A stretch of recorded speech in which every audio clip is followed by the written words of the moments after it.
Let me do this now, so it's not in the video. Oh, the ASMR. Oh, I'm sure that was satisfying to somebody. Somebody's creaming their pants right now. Ew. Ew. Please don't put this in the intro. It'll probably be the intro. Oh, man. All right. All right, Toy, say something. Remember when we were supposed to have a podcast? Podcast.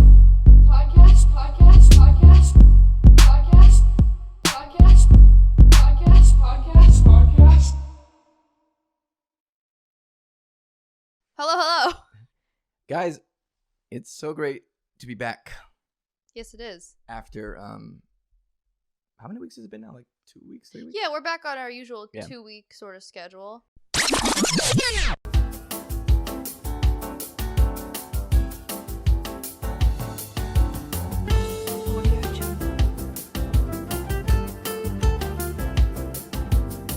I thought you were going to say it's good to be back after being buried in 2 feet of snow. We got a lot of snow. Yeah. We had a blizzard. Did we? Yeah. I didn't know.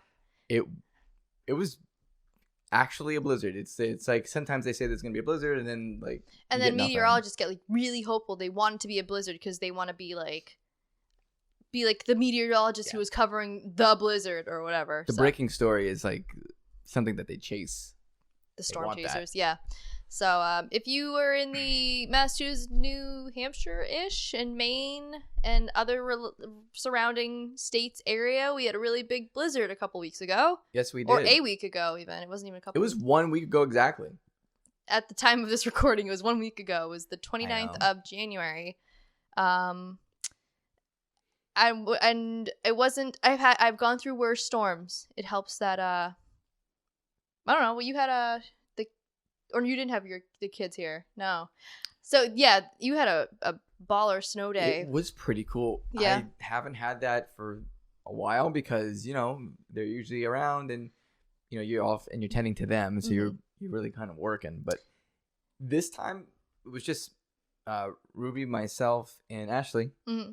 And we just got to hang out and we watched anime. We played video games. You had like really cool shaped waffles too, I hear. Little Mickey waffles because so cute. We have a little like Mickey waffle maker. Yeah, so cute. Yeah. So it was cool. Yeah. For the most part. And then someone got stuck in my driveway. Do you want to say him by name? His name's Tino. The story of Tino. I'm gonna eat these now, by the way. All right, ASMR started. So I'll say partially what happened because I wasn't here. Mm-hmm. Lewis lives on a very like steep hill area off of the bend of a major-ish road. Yeah. And so getting any snow plowed is hard. So rather than do the manual labor themselves, they called good old Tino, who had a truck with a plow on it. And what happened to Tino? So he's alive. I just want to specify. Tino lived. Yes, he did live. God, I didn't even think about that. No, Tino's alive, but what happened to Tino? Inside, probably not anymore. Oh no! There is a ditch that runs alongside my driveway. Yeah, and it like separates my property from the condos or whatever. Yeah, the townhouses, whatever. That ditch is notorious for getting people stuck in it because it's just narrow enough that your tires kind of get stuck in the snow or the dirt underneath it and just dig in, really. Yeah. He got stuck. The plow guy, we call the plow guy. The plow guy needed a fucking plow guy. Oh. Well, you called that too. You were like, I should call a plow guy to get out the plow guy who will inevitably get stuck. And lo and behold, it was Tino. He was nice about it. He was a little frustrated, obviously. Can't blame him. He lost a couple hours work there. Yeah. And but then you said he offered to come back, right? He did. But was it like a genuine offer or one of those like, I want to keep business, but please don't ever call me again sort of things? I don't know. It was really Ashley speaking to him. Mm-hmm. But I wouldn't put it past him to, like, I wouldn't hold it against him if that was the case where he didn't want to come back because. Yeah. So. I have a scary driveway. It is. Today I called it the danger yard. danger yard. It is literally on a turn on a major road. There are guardrails. Mm-hmm. They have, some people dream of having the picket fence. Lewis and his wife dreamed of silver having this. It's barely silver. It's rusted. The rusted guardrail. Yeah. So yeah, with inclement weather like that, it does scare me to park here or to get out or to back out. I can understand literally that. anything. I can understand that. I find your driveway scary. Mine's less of a slope, but more in a remote area by contrast. So, and it's kind of long too. So like it's a big of a back. Mm-hmm. It's a big backup, and then like it's kind of tight when you come out of it. Yeah. So it's better than my parents though. At least I have a paved road. My parents live next door, and they it is dirt road city all the way with a couple of twists and some fun stuff. And so, I mean, but I don't know. I don't really consider it scary anymore. I think I backed out one time like really fast and then hooked a right turn, and you were like, "Holy crap!" or whatever. Yeah. I don't know. I don't really think about it. I grew up with a spiral staircase, and I could go down it with no problem. And every single time I had friends over, they'd be like holding onto the walls and stuff because it wasn't a railing. It was just like within a couple of walls. And yeah, so it was just like enclosed. So they were like holding onto the walls, and like I would just be literally galloping down this like spiral staircase. So everybody grows up differently. True. I didn't grow up with this spiral staircase or a big ass slope driveway. So or blizzards. No. Florida was all about water-based. Well, I guess blizzards are water-based too, but more water-based. Not frozen water. Frozen water. Yeah, there you go. Yeah, we had hurricanes, and that sucked. Did you have any major ones while you were living there? Like, I only know a couple of like major hurricanes. Oh yeah. Oh really? Okay. Well, we had Hurricane Andrew when I lived there. That was in Miami, like 1992. See, I wouldn't. I don't remember that one because I was before me. 3 years old. So. Yeah. Yeah. I was born in 89. If you're doing the math. Yeah. No, nobody was doing the math. Well, here it is. Okay. Age drop. Ooh. 30. 32. So we had that, and then when I was in high school, we had 2 hurricanes that were back to back. Your cat's here. Oh shit. Tiny's here. We have it on camera this time, kind of. If she's like, oh shit. She's gonna slink away back under slinking like the Grinch. Besides Wonho, we have another mascot of our show, which is apparently going to be Tiny. Wait. But hello, Wonho. Hello, Wonho. I know. Yes, we gotta do that more often. We were it snowed today, so I really wasn't sure. I don't know. I don't even think we did the introduction. Well, we just went into it's good to be back, and then went on to a tangent about blizzards. But you know what? It's fine. So. We're going off a little all over the place. That's true. But did you get? I only know like big ones like Katrina or whatever as far as how they affected. Yeah. The most affected. Did that like slope around to where you were or no? I don't remember getting anything from Katrina, but we had 2 that were kind of like back to back. They were like Hurricane Wilma, and then I think one of them was Francis or whatever, or there was Francis and Jean or something like that. They're always like the older lady names. They are. It's just funny. They are. Yeah. But those were special guest. You can't come up here because you just knock down the letters. You need to come out. You need to come out. Aww. Say hello. Aww. Guys, Tiny's back. Say hi, Tiny. She's stuck. I don't want to pet her because she hates everybody but Lewis. Hurry up. She can't see you. Okay, go ahead. I did. I just pet her. All right.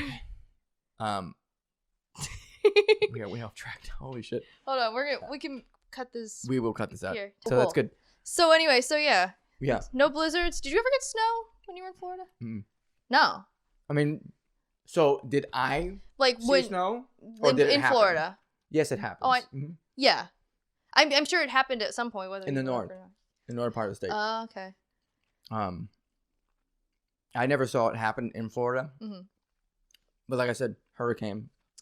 Oh yeah.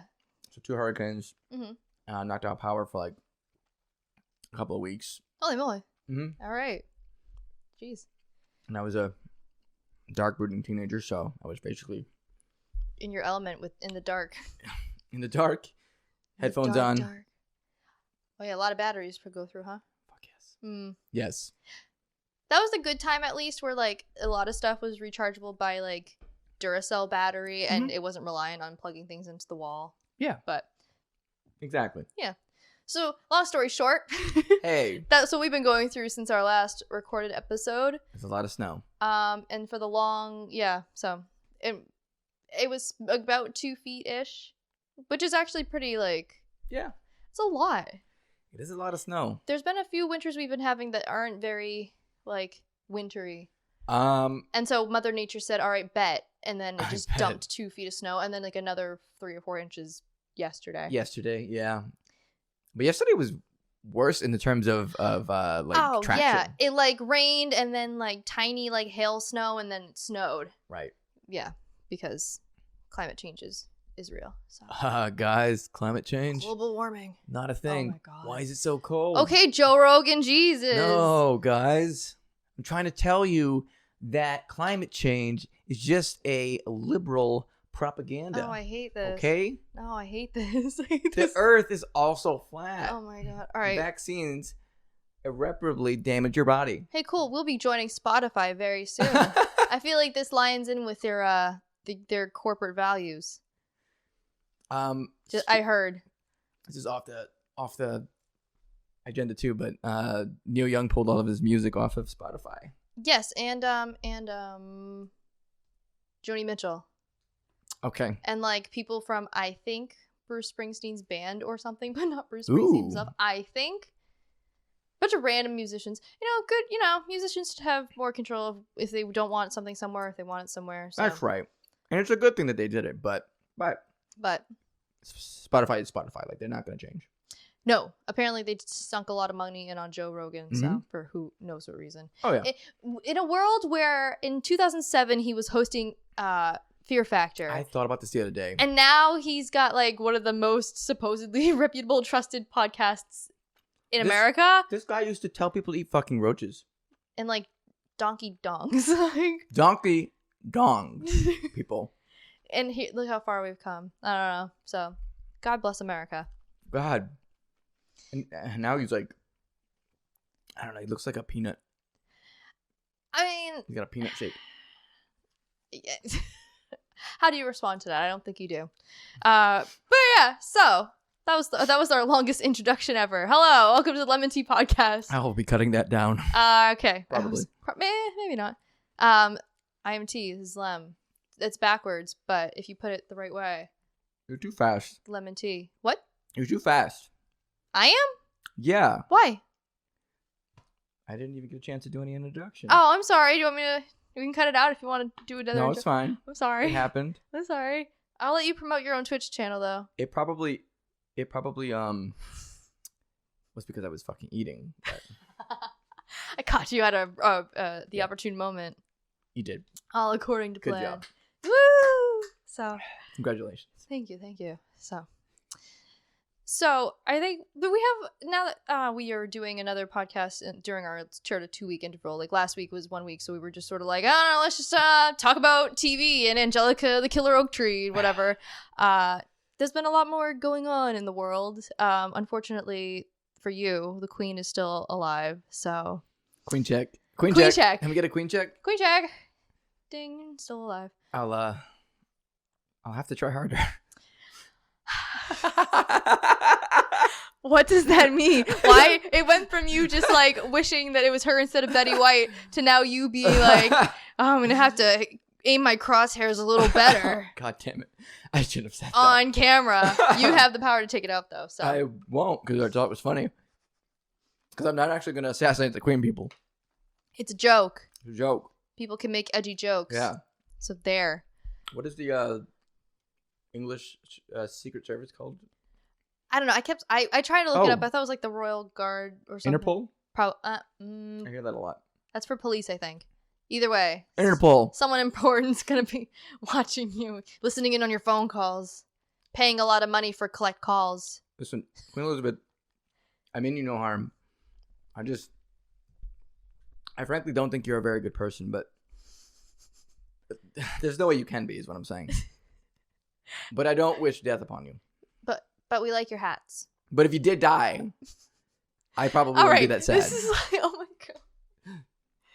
This is like, where our viewership from across the pond, if there was ever one, has now gone they to don't 0. care about the fucking queen. The older ones do. The fucking boomer. I think it's like the romanticism of it all. It's like royalty, like dignified, get to wear like fancy dresses have an air of nobility and stuff, but I think it's very romanticized. I think Harry and Meghan are a good example of it being romanticized, and that if the right non-royal comes around into your love life, I guess it's more worth it to go and move to Canada than to serve under the tutelage of the Queen. So the tutelage. So they did give up that life, which honestly good for them. Yeah, whatever makes you happy. And like, I don't know, I gotta feel bad for him and William, like with everything with Diana and like, I don't know, they had no chance. So I have no idea which one is which, or which one. I have no idea. You don't know which prince is which? Mm-mm. Oh my gosh, they are so easy to tell apart. William's the one with no hair. Oh, okay, I know him now. Literally, He looks like Harry's a the villain. one. Harry's the one with a full head of hair and a beard, and William is the one with none of that. Oh yeah, Harry. Harry's the one. Is he a ginger? Yes. Oh, there you go. Yes. So There you go. I'm so surprised you didn't. That's Just so say the ginger next time. Say the ginger prince. The ginger and Meghan, yeah, The ginger and and Meghan Meghan. Markle. And they have a son, right? They have a kid? son, Archie, and they Archie. have a daughter, Lily. Archie. Because at the library, I have to check in all the magazines that always publish something about the royals or whatever. So. The royals. Yeah, and they named it. Her name is Lilibet Diana. So I like that. yeah, I do too. It's very Lilibet cute. is a cute name, Yeah. and you don't hear that all the time. Nope. So very unique. So anyway, this was your section about the royals and how we totally would want the queen to rule for as long as possible and all that good stuff. Or until her heart or brain stop working. Oh my god. All right, moving on. Jeez. I don't know when this turned into like a queen check bi-weekly sort of like check-in thing, because she's like 95. One of these days, you know, she's no spring chicken. So now someone's gonna look back and like, I don't know, we're gonna get canceled. It's gonna be a bad time. So probably, but at that point, I'll be in my 50s. So ooh. I think I'll probably hopefully. You think she's gonna live for another 20 years? I'm saying if I got canceled at that point. Okay. I'll either be dead or in my 50s. So Jesus Christ. All right. Well, realistically, right? I don't know. What is the speed of which people cancel people? Twitter, tweet us at LEM'n'TEA Podcast with the answer of how long it takes to cancel somebody. Thank you. We'll find out. This has been my PSA. When I put this video out, we'll find out. No, it's not that bad. Nobody in America gives a shit about the fucking queen. We have one store in town that does, because they are run by like British people. It is like a British import store, and there's like queen stuff everywhere. I remember that queen shit. I remember one of the more local news channels when Philip died. Yeah. Interviewed the owner of that store in Plymouth with her thoughts and stuff. Really? Yeah. I don't know if it's just because like she's the most like well-known British person in our town. It was like, oh, let's go to the only store that has a Union Jack in its sign. Dead giveaway. So. Dead giveaway. Dead giveaway because he died, right? Oh my god. Prince Philip? Yes, he did. Okay. That's not why I said it. All right, I thought. All right. I'm done being offensive toward the royals today. Let's talk about something good, like one who has a new album coming out. He does. We're gonna bookend this. We're gonna promote it now, and I'm gonna promote it at the end of the show. Wow. Because this is a very prolific month. It is the month, Black History Month. Insert shortest month commentary here. I did. It is. Yes, I did. It's on the list. Yeah. It is when Valentine's Day is happening, because that's happening. And it is also the month where Wonho releases his newest album, Obsession. So, what is a better gift to your loved one or significant other than buying his album? On February 16th. It's a perfect Valentine's Day gift. It is. You can't go wrong. No. If you look up Wonho, you cannot go wrong. If you buy this gift for somebody and they like dump you afterwards. Ooh, who? No. Or like right before Valentine's Day, guess what? You still have the album. You still have it.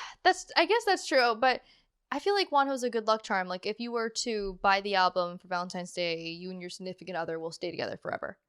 Yeah. Even though I think the song is talking about maybe more like the album is called Obsession. So maybe it's like more not healthy relationship stuff, undertones. But he's gorgeous to look at. So he's a beautiful man. He is. So please support him and his beautiful pecs and buy his album February 16th. February 16th. All right. Speaking of love and K-pop. Yeah. This is my K-pop corner now. Hey, K-pop corner. Your girl Hyuna. This is fucked up. It is not. Okay, so Hyuna is getting married to her longtime boyfriend Dawn. They're engaged. Yay! I was very happy about it because I don't know that was a shared feeling on this couch. I mean, the reaction was a picture of you looking like you're trying to hold back some devastation bubbling up. I'll put that somewhere on the screen. Yeah, this picture that he made in response to a very healthy congratulatory picture in response to Hyuna and Dawn getting engaged. It was very healthy. Mm-hmm. Definitely not unhinged. No. At all. You took it very well. Oh, I did. I'm still here, so. But yeah, but you took it very well. I did. I'll be happy. Yeah. As long as she's happy. Yeah. So let me explain to you, because I said this is why this is now the K-pop corner for like a hot 4 minutes. Gotcha. Because she's from 4 minutes. That's pretty good. Because I had to explain the love story to Lewis, who totally wants to hear it because he only wants the best and, most happiness for Hyuna. So his eyebrows twitching. We're going to go for it anyway. All right. So story is Hyuna had been with her company for many, many years. Like I'm going to say at least 10. And then there was a new boy group called Pentagon that was coming out. And she really fancied this one guy in that group named, at the time, his stage name was Edon. And they ended up kind of secretly getting together. And their company decided it'd be cool to do like a project group with Hyuna and Edon and one other member from Pentagon. Mm-hmm. But nobody knew that Hyuna and Edon were dating. So they noticed on their stage, like their live stages, that their chemistry was like really like good. And Hyuna's 2 years older than Edon. So some people were worried that maybe she was like taking advantage of him or whatever, like being too physical. What? And so their company was like, no, it's a misunderstanding. They're just really close friends or whatever. And then Hyuna and Edon basically were like, nope, screw that. We're just going to tell people we're dating. Mm-hmm. They got kicked out of their company for that. He got kicked out of his boy group and the company, and she got kicked out too. They still stayed together. They were without a company for about a year. And the most unlikely hero of this whole story started a new company, and the first two artists he signed were Hyuna and Edon, now Dawn. And that hero is Psy. And he said, I don't care that you're a couple. Like, you guys can promote separately. You can promote together. You can do whatever you want. And they even did a song together where they got to be, like, more, I don't know, lovey-dovey in themselves and stuff. And so now they are engaged. They have been dating, I think I read, since, like, 2016 or 2017. So a very long time. So they're pretty solid. And I believe they are the first K-pop, people will correct me if I'm wrong, they are the first active K-pop idol people to be engaged to each other, which is very big. So congratulations. Yeah, because the whole problem is like the way that they market idols is being like single and only for the fans and stuff, and they'll only be devoted to the fans. So there's this whole weird culture with it. That's creepy. It's creepy. I feel like it's creepier in Japan with like the AKB48 sort of groups, because that's like their like they kind of take that to another extreme. But for K-pop, it's like some people they're getting a little more lenient, but like I remember there was some sort of like a member of SHINee was dating a model, and it was like 2010 or 2011. It was very controversial, and so at their first concert, he heard like cheers of support, and he started crying, and that's horrible. Yeah, it's like so stupid to make these kids like sing about love and heartbreak if you don't let them experience it. Like the only rule really should be like, here's your curfew, and also don't get pregnant, LMAO or whatever, like really, LMAO. Like really, it's just LMAO. It's just so disingenuous when you've got like these like mid-aged guys writing these songs, especially for like the girls and stuff, and it's how would they know how to identify with this song? It's so impersonal. So pop music is kind of like that, but at the same time, even pop singers here have had like romantic experience. We have tons of them. Yeah. So that's why I'm very happy for Dawn and Hyuna, because they deserve it. They've been through a lot of stuff and they're very cute together. And she's a hottie patati, so that also helps. Yeah. So congrats to Hyuna She's and Dawn. Congratulations. And Lewis is, again, taking it very well and is very happy for them, and did not make a picture to She cope. sounds like a publicist. You sound like a publicist. You're like doing PR for her. You know, he's very happy. I mean, if it's an auditory experience for the listener or watcher here, they can't see that your eyebrows twitching or that you're like your eyebrows are raised and you're just like stiffly nodding your head in stiffly. I'm doing my best. in stiffly agreement, attempted agreement. I agree with what's happening. It's fine. Okay, so I mean, you can't stop it. You can't go to the Korea. Exactly. So how can I stop it? Mm. No, I'm asking for suggestions. How can I stop it? Please, I'm desperate. Interpol ×2. Please be on the lookout for this man. Yeah, right. So I think that's the end of my K-pop corner, pretty much, which is good. Also, all of them keep getting COVID. Not just in Korea. It's everywhere. Because COVID's not over. COVID's not over. No matter how much you want it to be over. We all want it to be over. Like, yeah. No matter what side of the aisle you are, like, it just nobody wants to be fucking doing this anymore. And it's probably less restrictive on like the more conservative side because they probably don't give a shit and they just go wherever they want and they don't mask, right? And that's their prerogative. So yeah, your prerogative is to be a fucking asshole and not get vaccinated. Oh my god. I don't care. Yes, please get vaccinated. For the love of God, please get vaccinated. I don't care. If you're not fucking vaccinated, you are a piece of shit. Ooh. So take that, Joe Rogan. Unless it's for a clearly like medical reason. Legitimate medical reason. And you're under the age of 5. Yes. So. Or I don't know. Like maybe you have like a reaction or something like that. Well, that falls into the medical thing. So if you have that, you're fine. This has been our PSA again. This is just a whole bunch of like PSAs and stuff. Get vaxxed. Get vaxxed. Bam. Oh man. Yeah. It's sad that we have to say that though. Because. But you know what? Dumb. Yeah. You know who this pandemic has not stopped, and probably should have. Okay, let's hear it. Nick Cannon. Nick Cannon is on the way to having his 8th child living. Yeah. Right? So, yeah. His situation's complicated, kind of. Like, and I don't want to be, I don't know.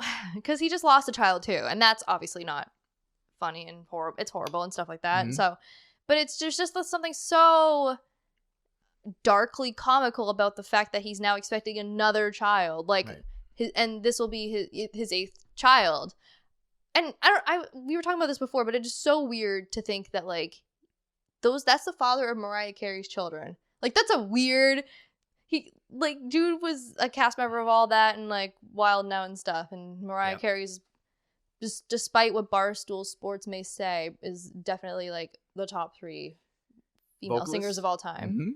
So, it's just weird to think about. It's also weird to think that, like, their twins have... If you looked up Nick Cannon's children's names... Oh, God, yeah. It is insane. Like, it is literally insane. And there's a consistent pattern. He has... I think I looked this up. He has now 8 kids by 5 different women. And there's a consistent pattern where all the names are very, let's say, unique. Some may be powerful or queen or powerful queen. Powerful. I said this the other night, and if you don't watch JoJo, you probably don't know, but it sounds like a JoJo stand. Oh, yeah. Like, it just sounds like something that would be in the show. What about Zillionaire? That's H-E-I-R. Yep. Which actually is really clever, but a really, like, torturous name to give a child. What's your name? My name is Zillionaire. Oh, shit. Maybe they call him Zill. I don't know. Zill. It's not much better, but... No, it's not. But still. Zill. But Zill. But yeah, so now he's expecting his 8th. And what was interesting to me, because I didn't know this, was he had to go on record and say, like, because apparently he said, no, guys, I'm still celibate. And I'm like, I didn't know you were celibate at all. Because because I kept seeing articles recommended to me on Twitter that were like taking a quote of his being like, I realized I was out of control, and it was sort of a moment of, oh, thank God, like thank God he sees it. Like if now we don't all sound like jerks just saying this all the time. Stop fucking. Yeah, Nick Cannon. Actually, people, because I don't trust Nick Cannon. No. He's had several children. I don't trust him. Okay. I didn't know. I thought you meant like, I don't know, like with your money or something. I don't know. I would never pay him for anything, but I think he's straight, right? I'm assuming. As straight as we know. Based on the 5 women he's impregnated. We'll make an assumption here. We'll make an assumption, but we're gonna say this: women, stop fucking Nick Cannon. I'm putting it on you guys too. Stop fucking him. Stop. The patriarchy. Because he's a dumb man and he can't do it. It's just like, I don't know. If I had gotten with somebody who had a past relationship that resulted in a child, I'd be like, yeah, whatever, that's fine. But if you are woman number 5 and your partner's like, it must have been at least 6. He's like, I have 6 other children. It's like, oh my God, run. Like, run. Nick Cannon is, he obviously is well off and has good business ventures and all that stuff, but he is no like he's DTF. He's no like George Clooney or Elon Musk with like endless amounts of money and money does crazy things to people. We'll just chalk it up to that. Elon Musk has an emerald mine, or like his family does. A chaos emerald mine. That'd be kind of cool. That would be cool. I would think that would be cool, and I would actually like Elon Musk if that was true. But instead, he Wario faced and he promotes crypto and then says stupid shit. So the moral of the story is that if you have some money, there will always be somebody interested in you. If you're a celebrity, I don't want to make that a standard moral of a story for like all of humanity, but and I'm sure Nick Cannon's a fine fellow. It's also just and it's good that he's realizing he was out of control with everything, and so that was good, but I don't know. You just can't help but like, I don't know, big families are rare these days, but big families by like multiple, like that's some sister wives stuff. So I don't know. Well, the sister wife stuff, like that is weird too. But with Nick Cannon, it's more like he's just fucking people. Like he's getting into relationships and fucking them, getting kids, and then. But yeah, you know what? Yeah, I guess live your life, and if you're going to procreate this much, at least be responsible for. We procreate. Yeah, maybe have some fucking money. Maybe it's for some condoms. Right. I was going to like a prophylactic. Oh, sorry. I cut in the joke. All right. Damn it. So. No, that's good. That's good. I couldn't think of the word for them. So. Yeah. So. Like I said, I don't know. I was surprised to find out he was celibate, but it's good. Like it's always that saying of like the first step to fixing your problem is admitting that you have a problem or whatever. So. He has a problem. He does. A penis problem. All right. So, but I want to ask you, actually, now, I was thinking about it midway. Mm-hmm. Can you link Nick Cannon to Shrek?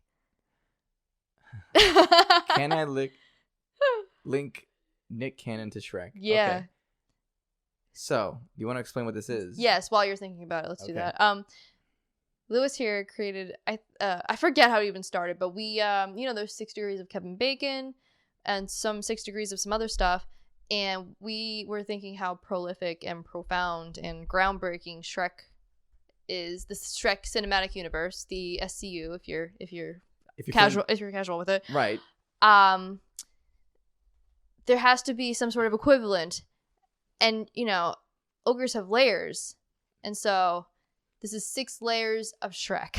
This game that we made up and have tested a couple of times with varying degrees of success, most of which rely on you linking Eddie Murphy or Mike Myers to Saturday Night Live. If you can link to Saturday Night Live, you can link to anything. That's the trick for this game. Sorry, it's kind of easy, I guess. It's the easy way out. But I guess it's fine. Right. It's like an easy level and it's like an intermittent level or hard level. Because everybody's, like anyone who's famous enough has at one point or another, depending on their level of fame, has been on as a guest host. Yeah. So, it is the easy way out, but it is a way out. It is. Have you been thought about Nick Cannon's Cannon? easy. Oh, all right. Nick Cannon, I let's had it go. a long time ago. Let's go. Nick Cannon was a cast member on All That. Mm-hmm. So he. That's an easy one too. Yeah. I'm gonna link him. My first one I'm linking him to is Kel. That's the first one. Ooh. No. Yes, I'm gonna do it this way. Oh, you're gonna take a longer way. I'm taking the longer way. Okay. So Kel Mitchell, right? Yep. From Kel Mitchell was in a movie called Mystery Men with. Yes, Mystery Men. Yeah. So the second one's gonna be Mystery Men. Okay. So Mystery Men was a movie that had a promoted soundtrack of Smash Mouth being like the main draw. Yep.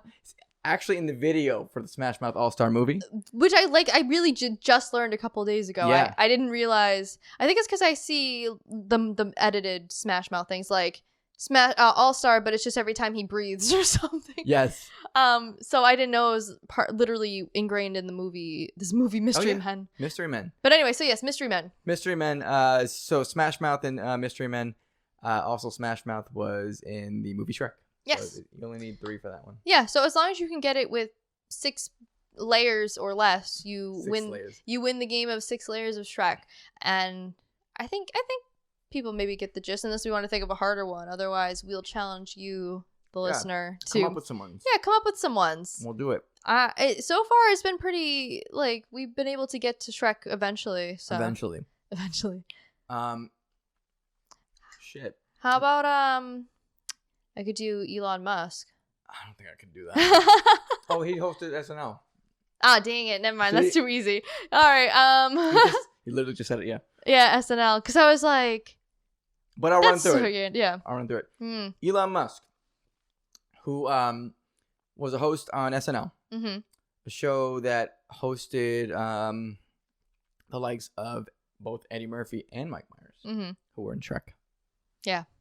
So it's pretty easy. That one's easy. I was trying really hard to think of ones that connected to like Cameron Diaz. Mm-hmm. I don't think we ever got a connection. It's because I'm not good at movies. Like I don't remember who's in what most times. And I'm just not a big movie watcher anyways. Because like I was working backwards, so if I wanted to connect like Steven Spielberg to Shrek, it would be Steven Spielberg, who directed E.T. starring Drew Barrymore, who starred with Cameron Diaz in Charlie's Angels, and then Cameron Diaz in Shrek. So wait, did you just do it? Yeah, I did it backwards because I was like, only movie I could think of with Cameron Diaz is Charlie's Angels. I don't know why. It's not what she's. I forgot she was in E.T. That's right. Yeah, well, Drew Barrymore was in E.T. Drew Barrymore. Yeah, so because I don't know, I thought I was like, what if you could connect Steven Spielberg to Shrek? So, like I said, his green ogre gravitational pull means you can pretty much link any well-known person to Shrek. Shrek, like the movie, which would be including people in the movie, not like connected to this time you saw an ogre or whatever, you know. Just connected to the movie itself. Let's keep it simple, people. Yeah. Keep it simple, Shrek. Oh! K-I-S. K-I-S-S? Yeah. I think it would be a fun game. I think so too. And it's just funny, like so it happened at your party. At your birthday. Yeah, it did. My birthday. Somebody my 30th said, birthday. I know. Yeah. It was fun. It was fun. Somebody was like, oh yeah, 7 layers of Shrek or something. Or no, they said 6 degrees of Shrek. Oh yeah, 6 degrees and of then Shrek. I said 7. 6 layers. 6 layers. Why am I saying 7? Oh. So listen. It's a great game. It is. Try it if you're feeling brave. Yeah. If you Link it up. and SNL is always a safety net too. So like it's not a game where there's a lot of high pressure because like Lewis said, you can pretty much connect anything to SNL. So easy way out, guys. So we're going to next thing we're going to do as LEM'n'TEA Podcast is we're going to go to Shark Tank and trademark this game. Right. Called 6 Layers of Shrek. And we are pitching for all the equity in your swamp. You interested, Mr. Wonderful?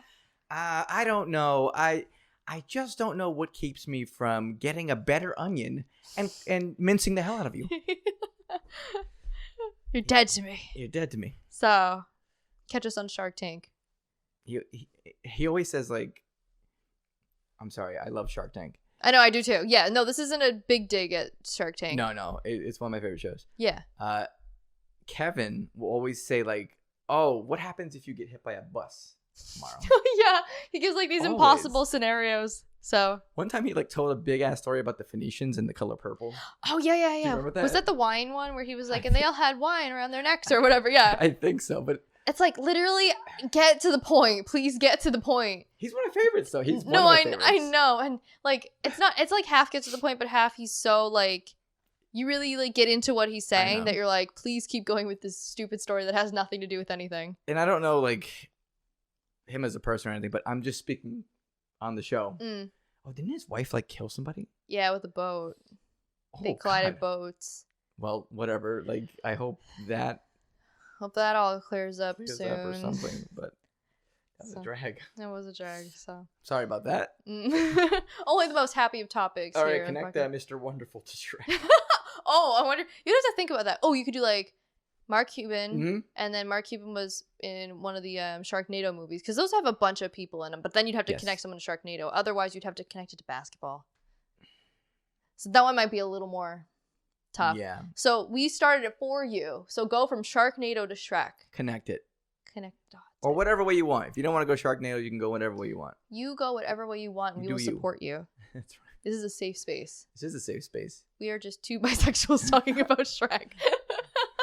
The alternate name for the podcast. Sitting in our swamp talking about Shrek. Absolutely. So so that's that. It is that. And now you know. And knowing is half the battle. That was fun. Huh? I said that was kind of fun. It was fun. The Nick Cannon connection was pretty good. So, something that became not so fun, that all over the internet that I heard, something you were partaking in a lot, starts with a W. Guess the 6-letter word. Wordle. So Wordle, it got bought by New York Times, right? The creator sold it. It got bought by the New York Times. And if you don't know what Wordle is, real quick. Yeah, go for it. It's like this viral word game. Once per day, you go to the Wordle website, and you have 6 chances to guess a 5-letter word. And what happens? It is a 5-letter word. Okay. Oh, yeah. I thought it was 6 letters for some reason. You get 6 chances. 6 chances to guess a 5-letter word, and you can do it once per day. And what happens is if you get the letters in the right place, it'll illuminate green. If you don't get them in the right place, but that word has that letter in it, it'll illuminate yellow. And then if you don't have any of those letters, it'll just be gray. Okay. But it was cool. It was free. Yeah. And it was just like a cool thing that people were playing for months. I mean, it's been out for a long time now. I didn't, because I'm a contrarian. Remember last time I just finished Squid Game, so I take a long time to get on board with stuff. Probably not anymore. But yeah, it was every time now on Facebook too, and every time I logged onto Twitter, it was like, I know, Wordle 200 something / something out of 6 and all these color blocks. And I'm like, I really was confused. I thought it was like a Tetris thing at first, because I didn't know what Wordle was. I've only heard about it in the last month. So, but yeah, Wordle's cool. It was cool. It was cool. It used to be cool until the Fire Nation attacked. Boom boom.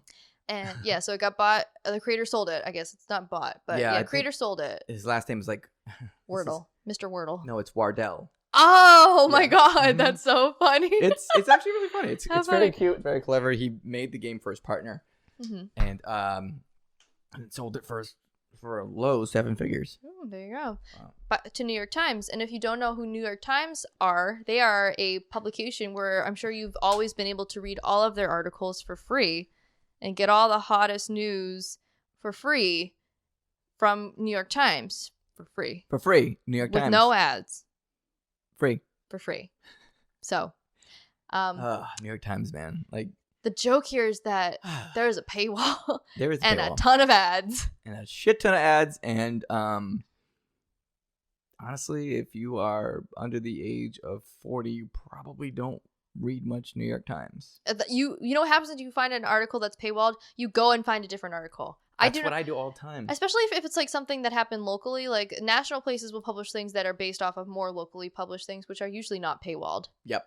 And because nationally published things will be like, according to this news publication, it's like, well, shoot, I'll just go to the other news publication. Yeah, the one you're telling me about.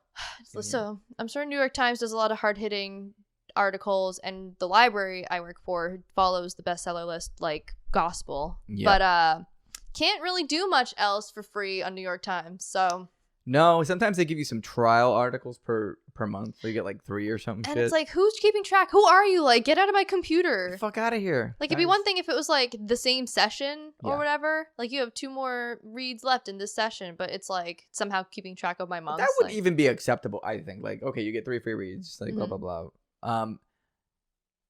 I think all of their COVID stuff is free because that's like. well, pretty that important. and yeah, Which which is good. is great. But then there's everything else, and maybe Wordle because of the vague. Yeah. Wordle is free and ad free. So before for we go on now. to that, right? Yeah. I want to bring up one thing that I find aggravating when I read articles, Okay. and maybe you feel the same. But when I click on an article and it's like, oh, I want to read this, right? This is interesting, Mhm. and it's like, it's a couple of lines of text and then it's a video. It's not an article. It's a fucking video. Like I came here to read the Okay. article. I want to read the details. I don't want to watch your video. Well, that or also ones where like I don't realize that they're just like actually like YouTube videos. Mm-hmm. Like not even like 2 sentences, but it just takes me to YouTube and I'm like, I'm on my lunch break with no headphones. Like I didn't know this was gonna be a whole video essay. So I hear you. Everybody's got their own strat, but New York Times strat is not it unless you have a lot of money to pay a subscription fee. Yeah. So I think they would probably argue that it's cheaper now than it's ever been, which is that's what they always because say. the print magazine and newspaper industry is dying. It is dying. I'm sorry if you're in that industry, but it's At my library, there's like, I am in charge of, me and another coworker are in charge of renewing magazine subscriptions and everything. Yep. And we only had to cancel one due to lack of interest this year because anything else that we maybe would have gotten rid of just like canceled itself. We got like 5 different emails. We have like 100 something subscriptions to magazines for the library, and so there was like we got 5 different emails through the course of the year that were like, this subscription will be ending December 2021. It's like, oh shit. all right. So, and you know it's bad when Oprah, who has one of the most popular magazines, she chose to end her print magazine. That's a sign that the magazine industry is dying because e-zines are all the rage. Oprah? More like no Oprah Oprah knew when to bow out, which was good, but yeah, so. she was smart because she's a billionaire, and all billionaires are very smart. Yeah. Every one of them. Yes, they are. They definitely made $1 billion all by themselves. And now Mr. Wardell is a millionaire. He is a millionaire. He sold the game, and it was you alluded to this earlier, but it was kind of vague, not very clear writing on how long the game would be free for. It's the for now wording was real nice. Free for now. Yeah. Like you hear like a mwahahaha in the background. Like a We're Disney the New villain. York Times. We can do whatever we want. Yeah. So I'm sorry about Wordle. You don't play anymore now, right? I stopped playing. When I heard the news, I stopped the next day. I admire that kind of commitment because I was seeing a lot of people on Twitter being like, well, guess I'm not playing Wordle anymore. But it's like, I know you're going to keep playing Wordle at least until they start making you pay. But like, good for you for standing up for your principles. I just thought it was really cool that there was something. It's not very often that you see something on the internet that is completely free and like very beloved by a lot of people and just like a passion project. Like he made that for somebody and it was fun. And people realize that and now it's not very fun. Well, I mean, it's still fun. I guess it's if you still want to play fun, but you feel dirty afterwards. I just feel weird. Yeah, there's a huge corporation now attached to it. So, well, I'm sorry for your loss. It's fine. Also, I'm a hypocrite because I play games that are attached to huge corporations, but I just felt like this was special, man. It felt, there was something innocent in its simplicity, man. And Wordle still trends every day for me on Twitter, so it's still going. It probably will continue to go, and if the New York Times is pumping it, it's probably gonna end up there a lot more. Until you see like something like #cancel Wordle or something trending. So exactly, because they're gonna find out there's gonna be some crazy op-ed in some other news. I don't know what's another publication. Boston Globe. WAPO. Huffington Post. The Huffington Post. Ooh. HuffPo. Who I found out the person who created its last name really is Huffington. It's funny. Ariana Huffington, I think. Yeah. This is funny. Yeah. Because it sounds very like It does. regal. Huffington. Huffington. Uh, So. it sounds. It just doesn't sound very good. But I did bring up WAPO, and I wanted to bring that up. Actually, because they're owned by a company that I wanted to talk about a little bit. Yeah. WAPO is owned by Amazon. Ah, yes. Yeah, and there was recently I told you about this. Yes. What they did was they started a curriculum for like how to get into Amazon warehouse work and shit like that. And seems like a cult pitch. It's very weird. Huh. Apparently, like when you go into the classrooms, they have the Amazon. It's painted in the Amazon colors, and it has like their like all values the written on oranges wall. and stuff. Yeah. Yeah, like Seems like it would hurt your eyes or something. it's like working at a Home Depot, basically. Oh, so it's triggering. Yes, I worked at a Home Depot. I was gonna say that was not. I worked at a Home Depot, people.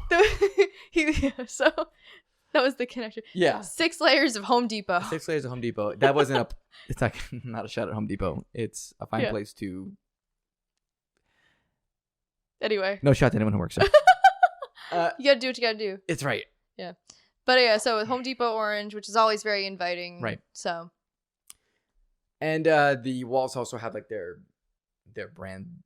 What, the little smiley thing, or No, or just like their it probably has the smiley too. Like their brand beliefs. Yeah. We're committed to giving you a box for which you can cry in during your lunch hour. We are committed to building lunch hour. Wow. Lunch hour? We'll do lunch. No fucking way. Lunch half hour, if you are able to get it without being too small. People can't even fucking take a shit at work. They can't use the bathroom. They have to wear like colostomy bags and shit. All right, I don't like. So you're saying they have to do this in the high school. Part of the curriculum is the medical based curriculum. So you know the best ways to efficiently use the bathroom while still packaging boxes. That's right. What to do if there's a tornado coming toward your building? Did you not hear about that? There was a tornado and like Amazon told that's right. its people to keep working during a tornado. And then it was like, can we go home? And they're like, no, you're gonna ruin production. And like, it'd be one thing if it was just like, haha, their building got destroyed because karma. But like, people died, and that's horrible. So Amazon, they don't give a shit. They do about the phallic shaped rocket. God, what an asshole. Priorities. Jeff Bezos With your squinty eye. Yeah. Unless it's a medical condition. I want to make fun of a medical condition, but if it's just kind of how your face is, then I guess I can't help that. So what's wrong with your face? So what about the curriculum was there? Because I'm just making cracks at what it could be. Oh, it was very heavily anti-union. That makes unions will sense. just ruin your success. You don't want them getting in and taking your money and then not using it for what you want. Like that's not how unions work. No, it's not. They protect you. Unions are good. I'm in a union. Unions are good, people. So unions are good, okay? So, Jesus. So yeah, it does feel very cultish when you explain it like that. Like, yeah, it reminds me of like it's like what all these fucking Republicans scream about, like how liberal ideas are going to change America. It's literally that. Right. Yeah. In a classroom setting, like start them young, get them in the when they're in high school. Because like the idea of teaching is to show an unbiased perspective. So like even if you think unions are bad, you got to present facts about unions. You can't just be like unions are bad, okay? You got to give them the information. Also, unions are good. I'm very pro union. You should be too, if you don't want to be fucked by corporations. Just saying. Or towns. So. Listen. I don't know what town I'm from. It's fine. Nobody knows. But anyway. We've said it. No, we haven't. I haven't said it. We've just been saying Massachusetts. I'm not doing a location reveal. I hope I didn't say it.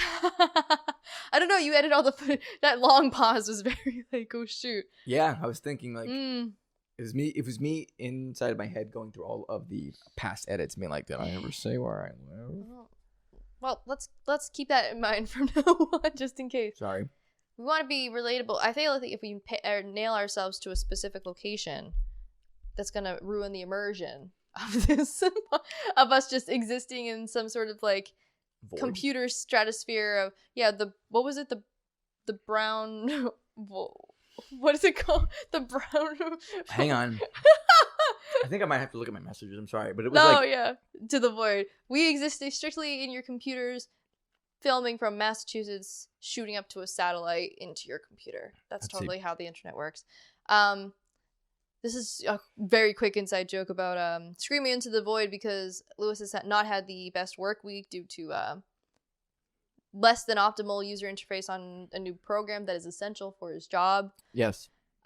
Where the scheduling software is in shades of brown, which is always the best choice for any sort of UI. The gross, like, coffee stain brown and overlapping text. Brown overlapping void. It is brown. Okay. So then we joked about the brown, him just screaming into the brown overlapping void. So you know what? Sometimes you need to scream into the void. Sometimes you need to scream into the brown overlapping void. There's a difference. There is. Get it right. Yeah. It's a spectrum of voids. So. Avoid the void. Avoid the noid. Avoid the noid. Yeah. If you even know what that means, God. I know. Oh my God, yeah. That might have dated us a little bit. Oh no, I gave my age. I miss mascots. But anyway. Mascots. I miss mascots. Wait, hang on, real quick. What? Mascots still are around. They just make them more gay now, okay? Like the M&Ms. Oh my God. The M&Ms are going to be gayer. The M&Ms are an attack on all I know as an American. That's right. They got rid of the green one's go-go boots for some pair of Nikes or whatever. I don't remember what else they did. Like, they're gonna make the nervous M&M like address his anxiety or portray more as a person who has anxiety. Like, I don't know, just this representation, fine. Like, on something that is broadcast for more than 30 seconds in between shows I'm actually watching. Like, you want representation in the shows like you know, your kids watch, or like just anybody watches, because we are a diverse melting pot, I don't look for representation in M&Ms. Like, I don't. I think we literally talked about this last time too, but I still find it crazy. I know, yeah. You brought it up just now, and I was like, oh my God, yeah, that did happen. Yeah. Why are they doing this? It's just funny. So it's crazy. Maybe what they should do is, if they want to be more relatable, they take the nervous M&M, right? The one that's the orange one, has anxiety and is gonna open up about it. He gets medicated, and then they make a new M&M that are medicated. That are medicated. THC, right? Oh, dank M&Ms. You got to go to the Mars company right now. And pitch that idea. Here's an idea that'll take you to Mars. All right, ready? It's out of this world. You're fucking programming. I'm a coder now. I made a bunch of code for a class I'm taking for library school, and it was basically just animal sprites saying puns and how librarians are awesome. So. I can probably screen record it and then edit it to the video. God. Okay. My creation. Woo. Woot woot. My baby. This class has me doing a lot of stuff. It's a applying web technologies in libraries class for my graduate school. So exciting. Which I don't think I've ever talked about. I'm in graduate school. I'm almost done. Congrats. That's my 5th to last class, so that's exciting. Oof, you're killing it. And so that was my assignment this week. It actually was between a couple, including creating and uploading videos on a YouTube channel. I already do that. Don't really want my grad school people to be seeing this. And I'm not ashamed. It's just not the right setting. Not really for an assignment. And so one of the other assignments the previous week too was to use a social media network that you never have or don't know very well. And she was like, yeah, you know, Facebook, Instagram, Twitter, Tumblr, whatever. I'm like, well, shoot, I use all of those. And then I thought of the one that I've been avoiding for a very long time. What's that? I did a TikTok account. Oh, TikTok is so cool. It's so much fun. I don't care. It's so much fun. Until they get bought by the New York Times. But TikTok is free for now. They're huge. Yeah. TikTok's huge.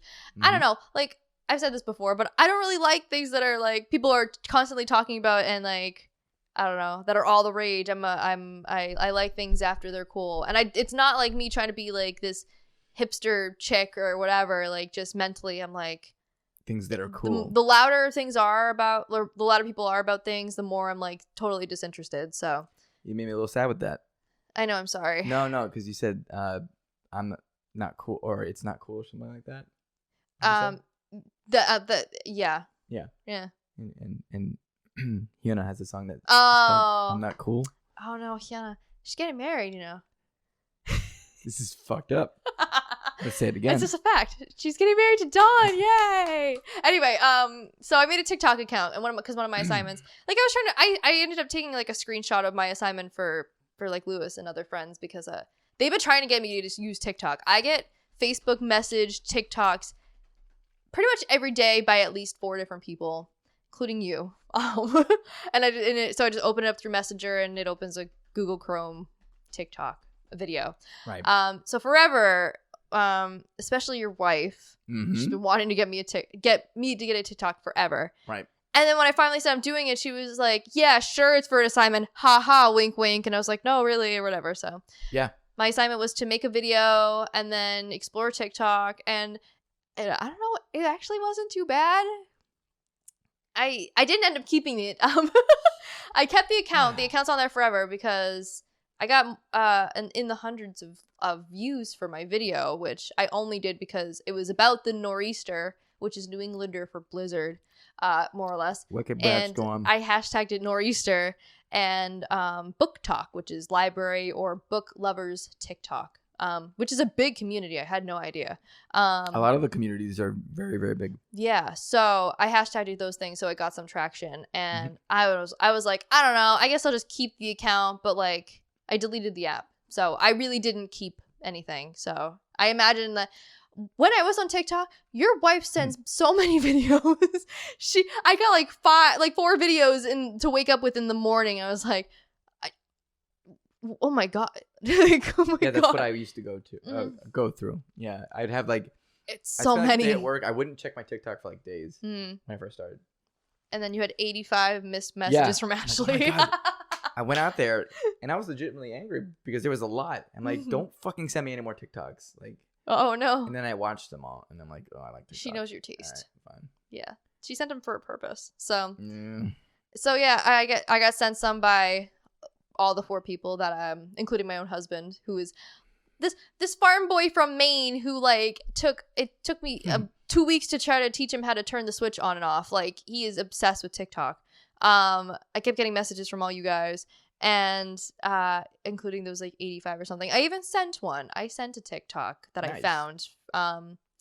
So it's interesting. It's, I guess, not horrible. It's more than what I kind of thought, because I like Vine a lot, and all the things that trend from TikTok are all like dance trends or like little tweens or whatever, and I'm like, this is not the place for me.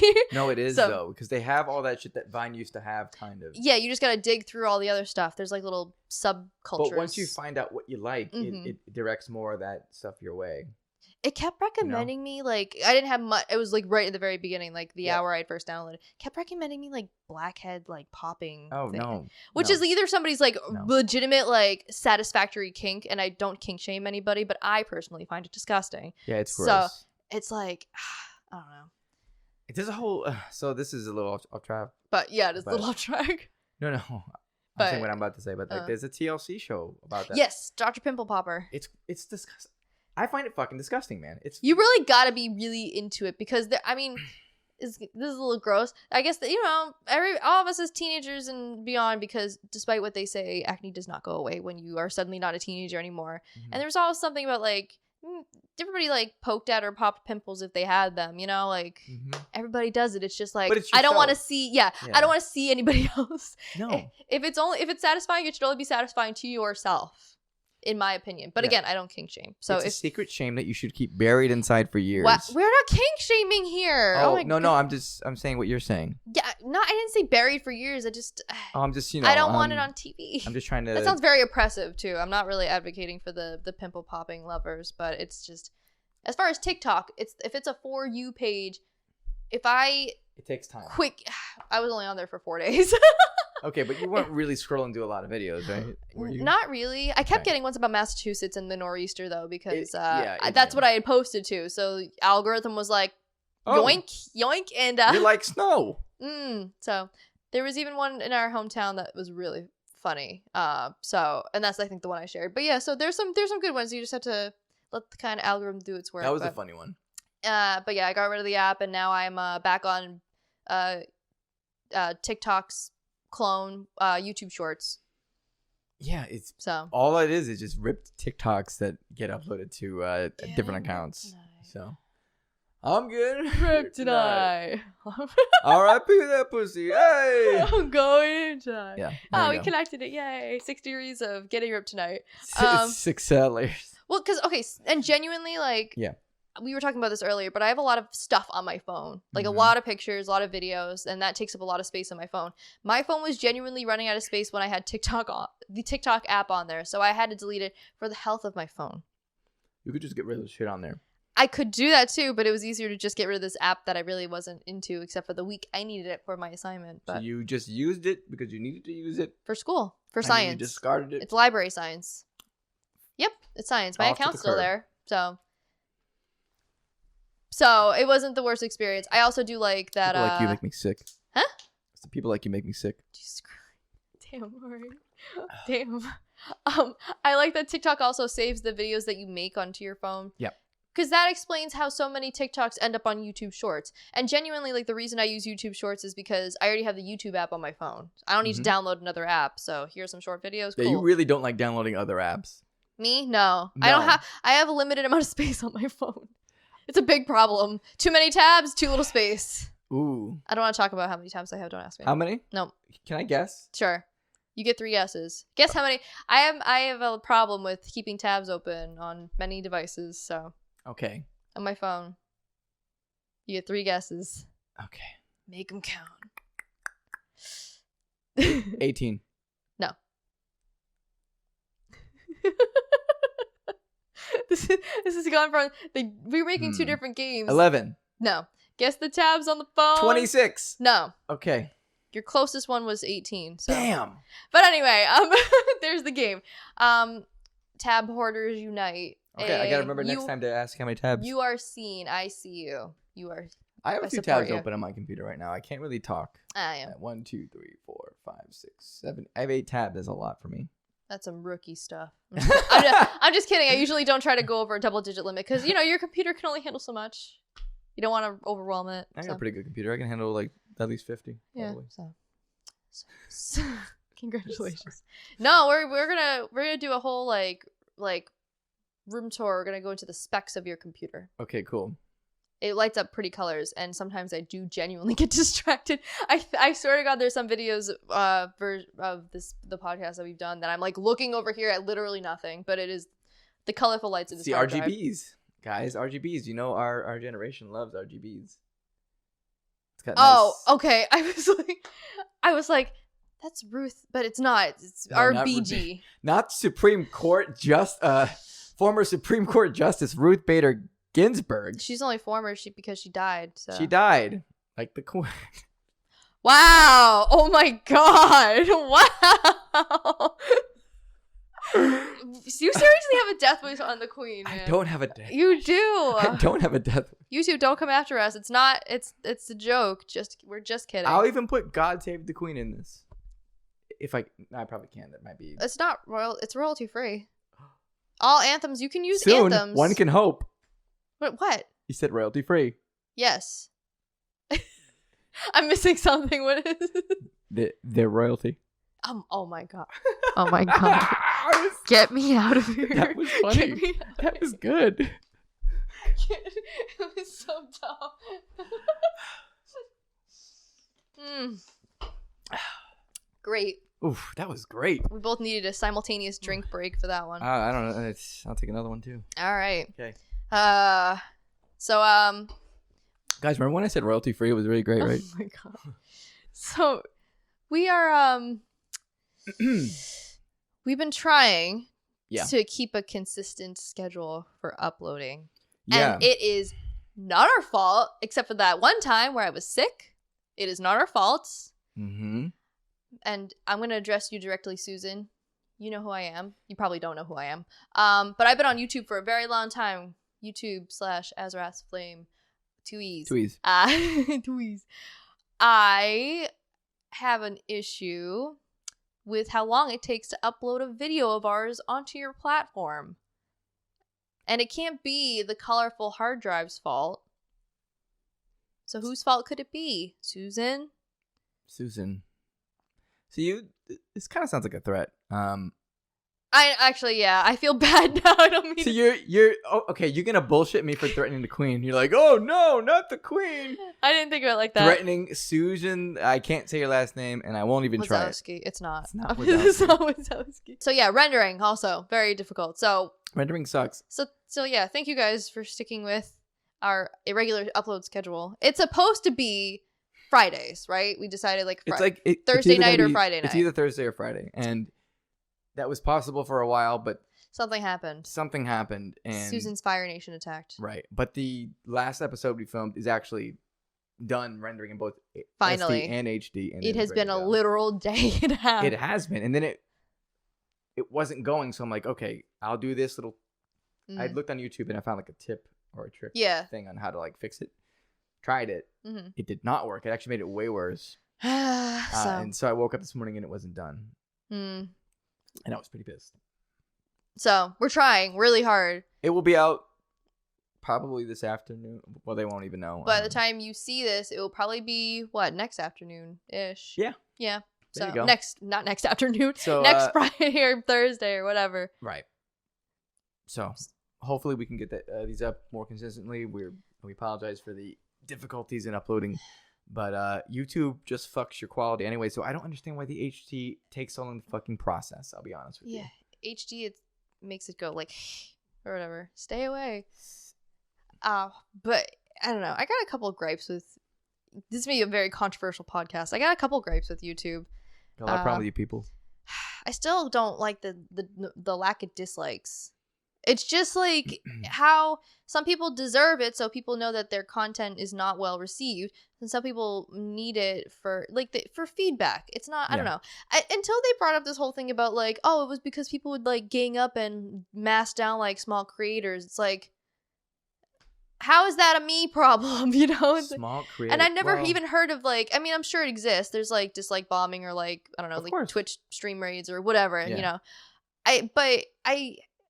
I can't understand how that small, like it is a small problem in the grand scale of like finding a legitimate review for like a product or whatever, you know. I feel like there's a step in between taking it away entirely though and having it. Like there's a middle ground there that they could have worked at. I think so. Yeah. So I don't know. Like that I still don't understand. And then they doubled Susan on her own YouTube channel, so I'm not slandering. This is her words. She has a YouTube channel? She does. Yeah. I think it's just called Susan, and I'll double check. But crazy. She owns YouTube, so she can kind of do whatever she wants. Does she own YouTube, or is she just a CEO? She's a CEO. I don't know why I said own. I don't know who owns it. Google this. I will in a second. But yeah. Well, I guess it's her full name, but it's Susan. I wrote Susan. It's the first thing that comes up. And she did a 2022 priorities YouTube video where she doubled down on the dislikes and said it was more beneficial. But here's the thing. The people who are still like, some people are not deterred by the like not being able to see dislikes. They could still mass dislike somebody. It doesn't alleviate the problem of supposed bullying via dislike because the creator can still see it. So I don't know. It's kind of like how Instagram got rid of how many likes people could have. I think it just said like if you liked it, it'd be like you and many others liked this image or whatever. I don't know. They didn't have a dislike feature either, but that was a way to alleviate like perceived outward pressure of people like determining if you're popular or not. Creator could still see it, but like that wasn't, I guess, as malicious or whatever. Yeah. It's hard. The internet is tough, okay? It's not a place for snowflakes. Just kidding. It kind of is. Hey, Tumblr, what's up? Hey, Tumblr. How's DashCon? Get into the pit. The ball pit, that is. But yeah, it was a very hasty decision for a that it wasn't. Was it a problem even? I feel like on on 100% of problems on YouTube, it was like 0.5% of a problem on All YouTube. The videos that I would go to, if they had dislikes, it was way less in proportion to the likes on a video.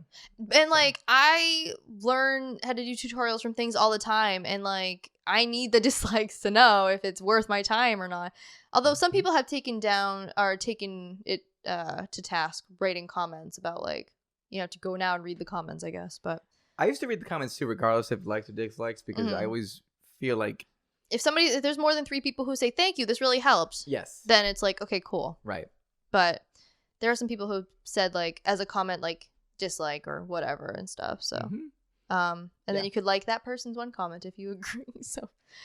So she doubled down on that, on this non-existent problem. It's like literally one of those things where there's so many other problems with YouTube. And she goes, lol, so dislikes, huh? So dislikes. Yeah. In the same video, there was allusion to YouTube getting involved with NFTs. I'm not sure how that would work for a video-based company. I don't know. And unless it's just the avatars or something. I don't even want to think about how it's going to work because NFTs literally hurt my fucking brain to think about them. And even after being told what they are many times, and I can even describe what they are. I can tell you what they are, but I still don't actually understand what they are, and I don't like them. Yeah. Sorry. And they just, same here. And I'm sure we talked about this on past episodes, but like, I can't understand people who are like, I bought this NFT and then they post it on the internet where you can easily right click and save it. Like, I don't get it. Brie Larson, I don't get it. It's because you have the unique ownership of it, but not really at that point. Like, what is the, I don't know. You get access to a hyperlink, and the hyperlink is on the blockchain. The blockchain is where all the crypto is. And it's too fucking much. I don't understand it, and I think it's a fucking scam. There we go. And it's not us being like boomer haters about it. It is just like, it's not like I don't want to use new technology. The vast majority of people do not like NFTs, and no offense to the I guess all offense to the artists. I'm sorry, but all NFTs are ugly. Like, they are ugly. Those monkey things, ugly. I think they're like Bored Ape or whatever. Bored Ape, and like they're all ugly. Or they're like the girl who was in that meme way back of like the house on fire, and she's like smirking, the little girl. She sold that image as an NFT. What? Yeah.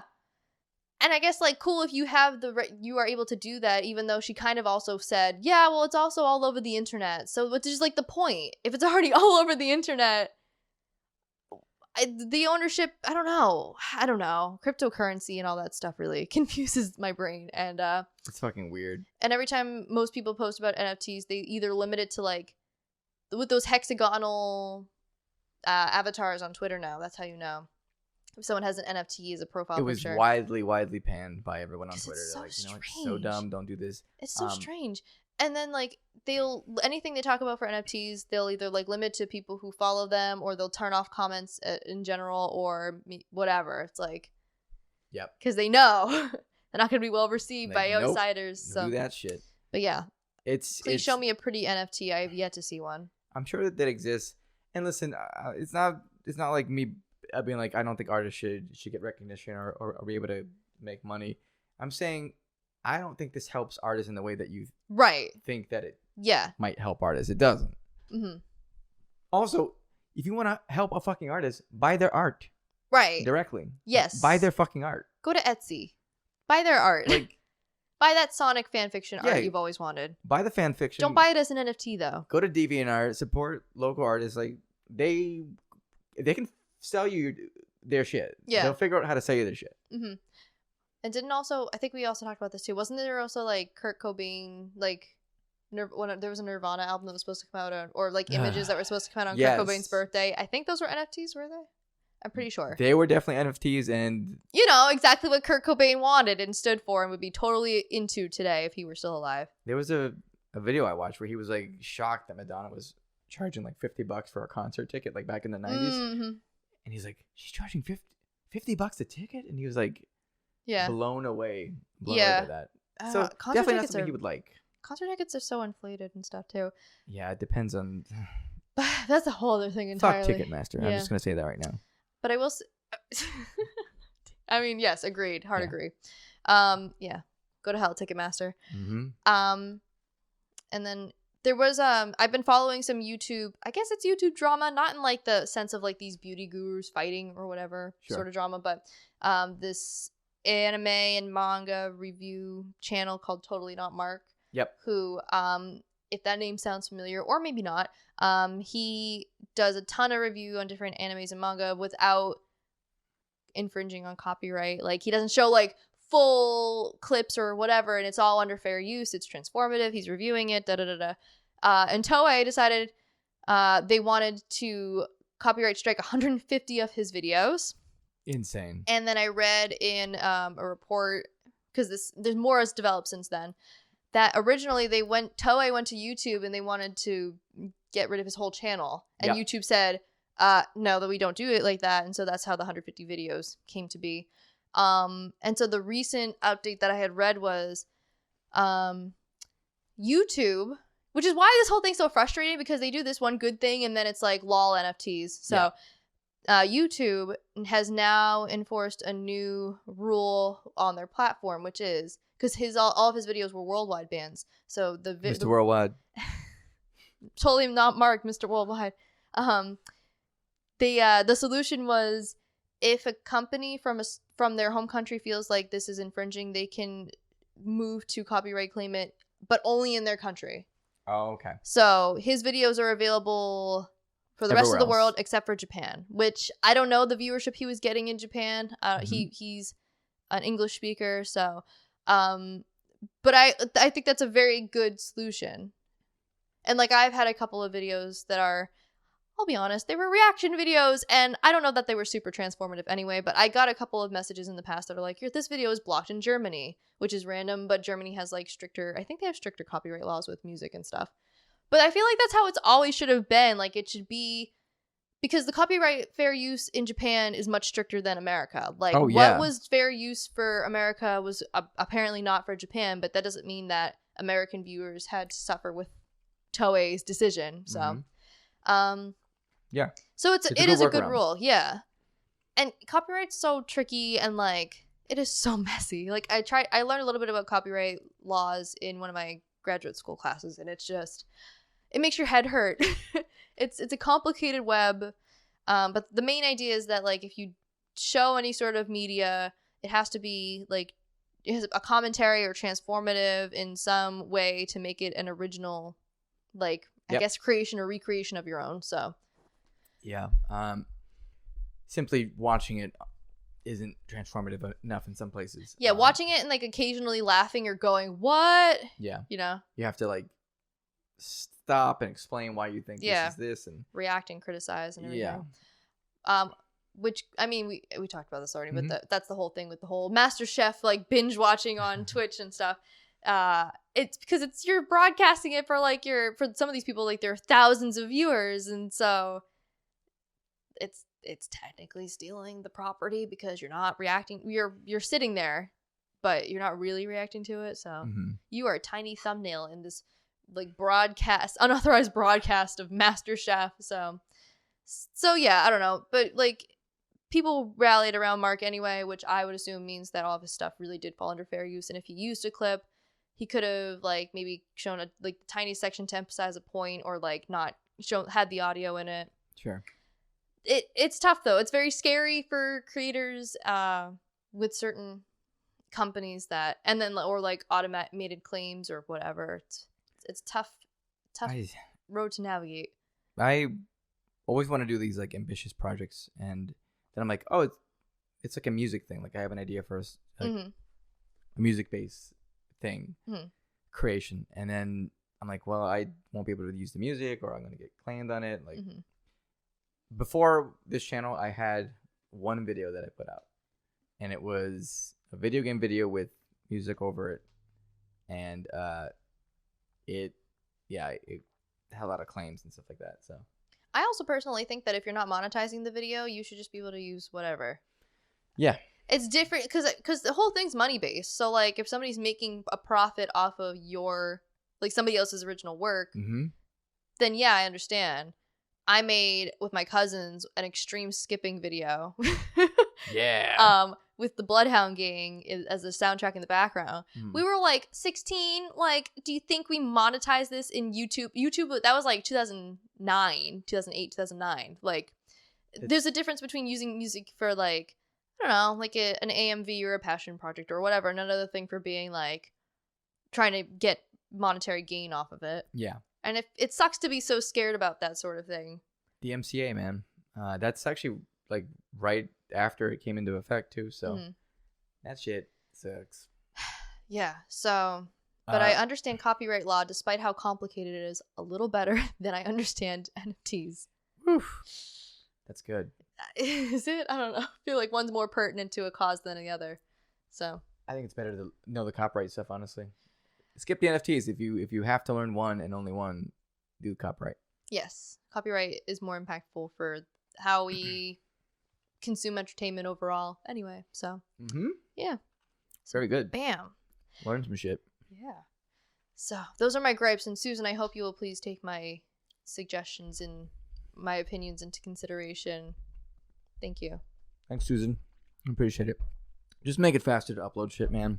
Yes, that was our main point of it all, wasn't it? Yeah, we want to give people the quality and that stop we can fucking do. My quality. Like, stop fucking my quality. You're processing HD for how long, and my quality still gets fucked. Oh yeah, sorry. I know of at least one episode. If somebody watched it and there was some like video stuttering in the beginning, the audio was still working, but it didn't start to be stuttery until we put it on YouTube. So sorry about that. It is not our fault. We are absolved of any responsibility. We will never take any responsibility on this podcast for anything. Okay. So it's all Susan. All right. So she is the overlord. She giveth, she taketh away. Such is the way of YouTube life. Catch us on TikTok, maybe soon, maybe. Not maybe, yes. Okay. Oh, surprise! Yes, we'll be on TikTok as well. With digestible little nuggets of interesting bits of our podcast that hopefully you also find interesting and want to check out the whole thing of. Yeah, and look, we're not promising a date on this, but it will be sometime in the future. Yes. This year. Yes. So coming out in 2022. Coming out in 2022. Me. Ooh. Well, that already happened. So yeah, it did already happen. 2021. Also, so you also wanted to talk about something else happening in 2022, which was PAX East, I believe, right? I wrote it down, but we don't really have to. I don't know much about it. I just know that it is happening. I don't know how I feel about that. I do want to go. Yeah. Obviously. Big gatherings of people even now make me still nervous. Mm-hmm. And I'm sure they're doing all they can for like protocols, like whether it's a convention or a concert, depending on where you live. I won't say that for everybody. Florida, Texas, anybody else that lives down that way. Basically the South. So I know where I'm from, my people in the Northeast most of them are doing the utmost too. We're doing pretty good here. Probably could be doing some things better. Yes, but I think so too. But so it's interesting. I mean, I think there's been obviously other conventions that have happened. Mm-hmm. There have been. Another one I go to usually is Connecticut in Connecticut, and that happened last summer. But my husband and I had tickets for the 2020 one, and obviously that one didn't happen, so they renewed them for 2021. We didn't go because we were still nervous, and I think they are still letting you go for this year if you want to. If you want to. And I don't know if I'm going to or not. I guess it depends on the state of the world in June or July. So. We'll have to see where we're at with this thing. It all comes back to COVID, and I'm sorry to bring that up so many times, but it's just like it's something that's happening in our world, and you can't really avoid it. So yeah. So have they announced that they're doing PAX East? Did they say when? It's in April. Okay. So I don't know much more about that, but they are going to require proof of vaccination. Okay. So. Masks too, maybe not. I guess it doesn't. Yep. Oh, okay. Vax proof and you have to be masked. So. Yeah, I feel for the people who would be staff and stuff for that. Because it's already tough for like these poor 16-year-old cashiers who have to tell this elderly man to put his mask on in the supermarket, Like I don't envy the staffers who have to make sure all the convention goers are wearing masks and stuff. It's a hard job. And we're over it. We are over it. We're still doing it, but we're not happy about it.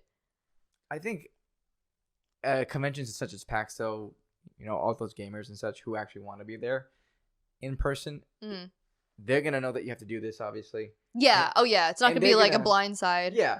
One, they're going to know. And two, I typically feel like that crowd has it figured out in terms of vaccinations and, keeping the mask on in public places. So Yeah, make like Robin from Teen Titans and keep your mask on. Keep your mask on. Over your nose.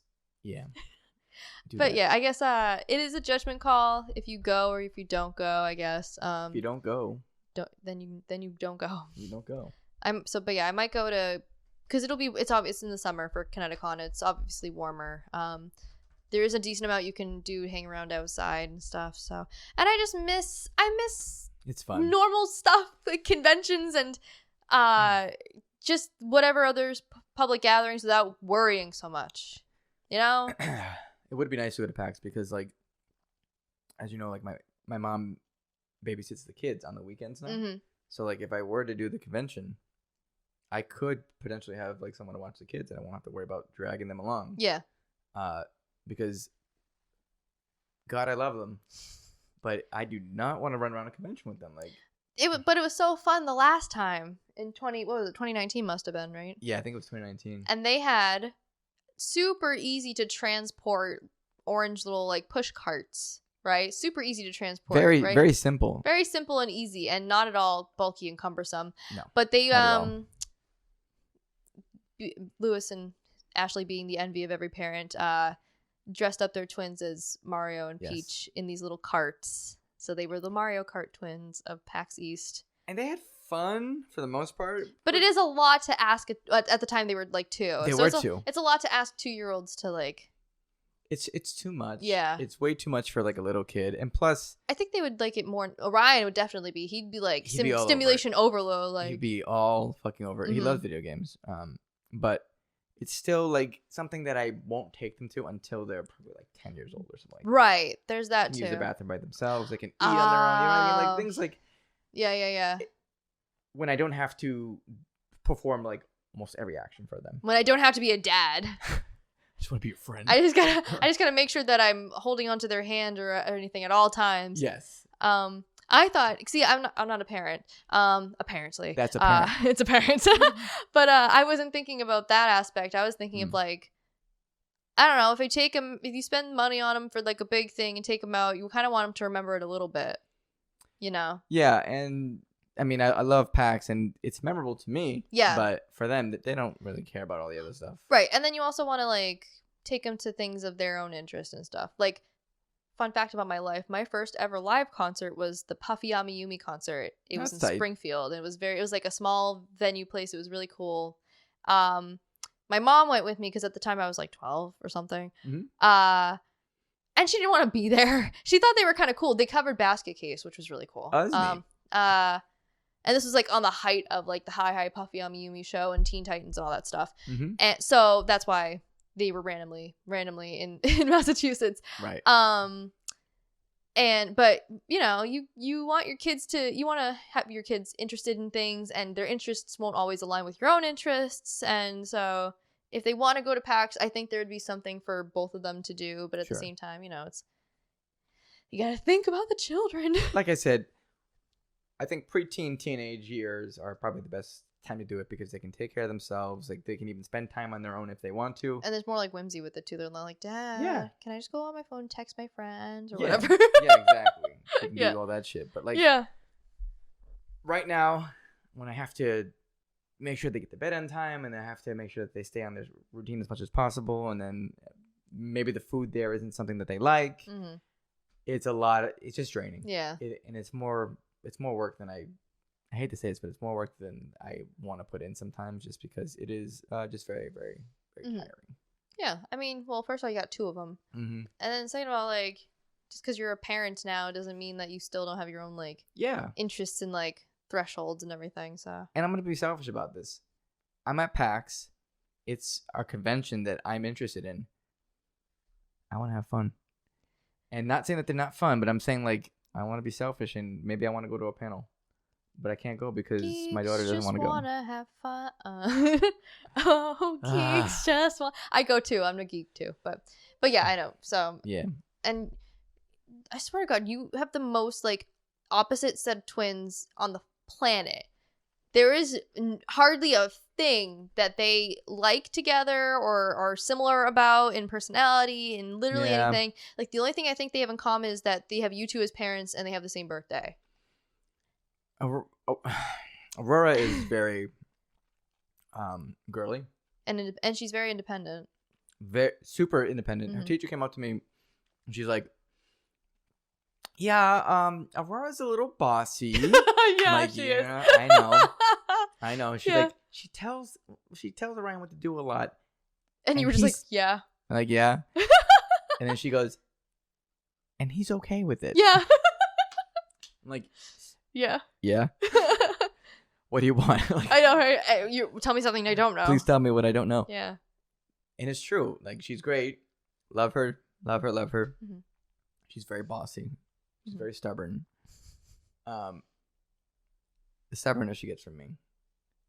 I mean, I think it's just you. I think it's a healthy mix of both parents. It is. I say with love. Yeah. The bossiness she gets from. Do you want this to be on the record? Are you going to finish that sentence? From a parent.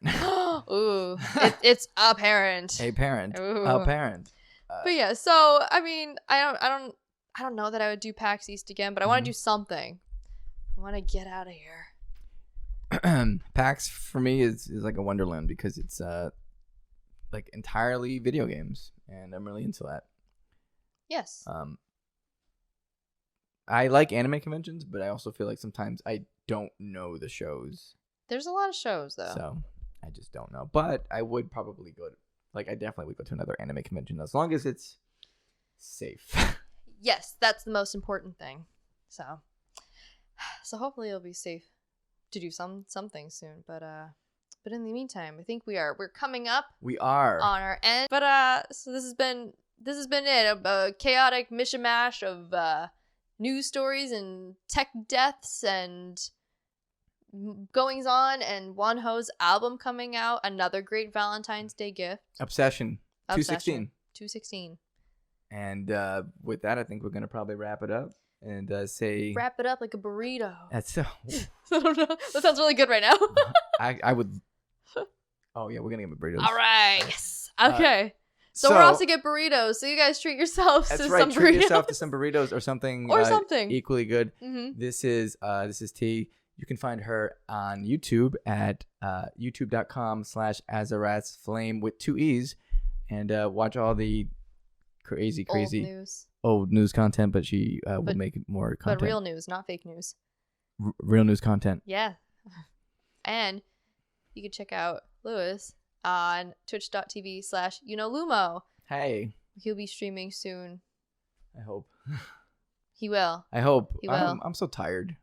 All the time. Sleep stream! Yay! Sleep stream. People do that. They do. I love them. Yeah. They're subathons, fun. Man. Mine would do one where every time they donated, a loud noise would play. It's so funny. I'll have to show you after I just love streaming. If you like what you have watched today, please consider subscribing or tell a friend. That can be the Valentine's Day gift that they really want, is a recommendation for a new podcast. Imagine that. You're sitting down to dinner. You take someone out to dinner. Hey, You take someone out to dinner, and you come back home, and instead of the Netflix and chill, you just chill and watch the podcast. Lemon tea and chill. I don't know. I couldn't think of anything else. Lemon tea. Oh, I thought of something to title the episode. I'm gonna say it here. All right. Live, right? This is live. Ooh, live. This is the title. Ready? The big reveal at the end when the title's already at the bottom. It may. Spoilers. It may not be the title. Okay. Ooh, okay. But here's an idea. Since we talked about it. Mm-hmm. Suspense. LEM'n'TEA. Oh my god. I don't know. That might be the wrong message. We'll talk about it. But anyway, thank you guys for watching. Please consider subscribing and going to our Twitter. It is at LEM'n'TEA Podcast. Thanks, everybody. Checking out our stuff. Really appreciate it. Happy Valentine's Day. Happy Wonho album release day. Hooray, Wonho. Happy Hyuna and Dawn. Happy Hyuna. Happy us. Happy you. Bye, guys. We'll see you around. Bye.